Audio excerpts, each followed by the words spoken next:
با سلام و خدا قوت.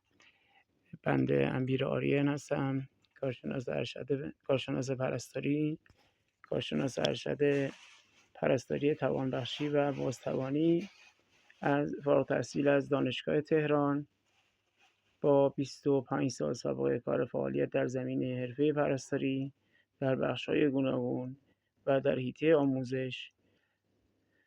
زین پس قصد دارم تمام مطالبی را که در عرض 25 سال گذشته یاد گرفتم و نیاز ضروری جهت کادر درمان، اهم از پرستار، کمک پرستار و عموم مردم جهت ارائه آموزش‌های لازم در منزل و محل کار و کمک‌های اولیه هلال احمر و اینا رو در اختیار شما قرار بدم در یوتیوب. با تشکر. فعلا. با سلام و خدا قوت.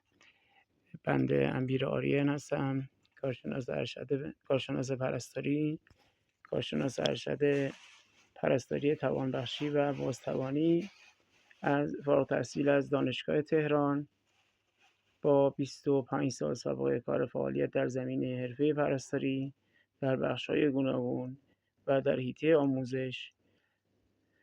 زین پس قصد دارم تمام مطالبی را که در عرض 25 سال گذشته یاد گرفتم و نیاز ضروری جهت کادر درمان، اهم از پرستار، کمک پرستار و عموم مردم جهت ارائه آموزش‌های لازم در منزل و محل کار و کمک‌های اولیه هلال احمر و اینا رو در اختیار شما قرار بدم در یوتیوب.